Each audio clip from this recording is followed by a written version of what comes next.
The friend who tried to ruin my wedding. Now she's begging me. 3 years had passed since my wedding. Life was perfect. Daniel and I had our first child, a little girl with his eyes and my stubborn smile. And then, one ordinary afternoon, coming home from the supermarket, I saw her. Tina. The woman who tried to ruin my wedding. Standing there in the rain, drenched, shaking. Looking like her life depended on me. And the truth is, it did. Life after my wedding had been calm and beautiful. Daniel and I built something strong after everything we went through. Our home was full of laughter. Baby giggles. Late night talks. Quiet gratitude. I had forgiven Tina, at least in my heart.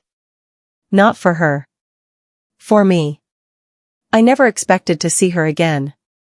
But fate doesn't always ask permission before reopening old wounds.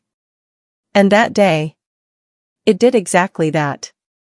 She looked nothing like the confident woman who tried to humiliate me at my wedding. Her hair was messy. Mascara streaked down her face. Her hands were trembling. Daniel leaned closer to me. She looks desperate, he whispered. Desperate wasn't the word. She looked broken. She walked toward me slowly. Julie, please. I don't know who else to turn to. And just like that, the past came flooding back. I listened. Reluctantly. After the wedding, Tina's life began to fall apart. Her business collapsed. Clients sued her. Friends she once manipulated walked away. She lost her apartment. Her car was repossessed. And then, she got sick. No savings. No support. No one. She had burned every bridge. Except one. Mine. And now her survival depended on the woman she once tried to destroy. Tina's voice cracked. Julie. I was wrong. I was jealous. I was bitter. I let envy ruin everything. Please. I need help. I have nowhere else to go. For a moment, I said nothing. Part of me remembered the humiliation. The whispers. The pain. She tried to ruin the happiest day of my life. But now? Now she couldn't even stand on her own 2 feet. Get up, I told her. If I help you, it won't be easy.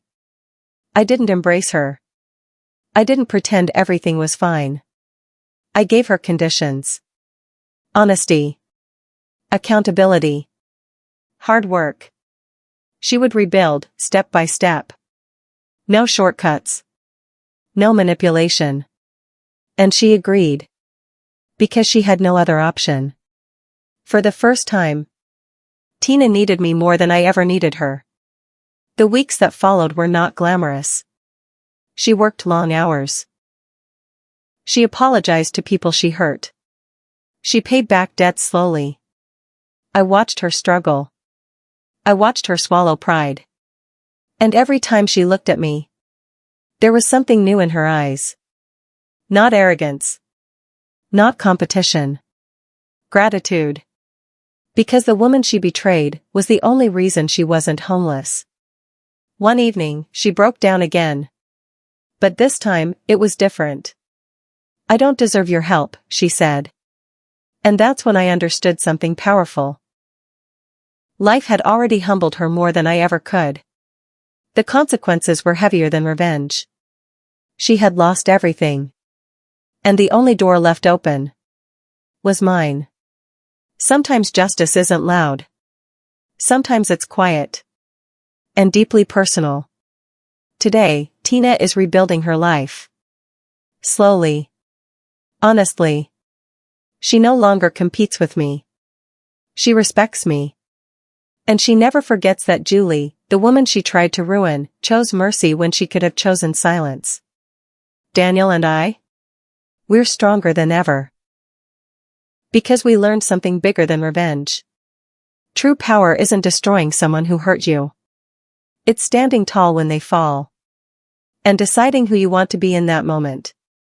She tried to ruin my wedding. But in the end, life made her depend on me.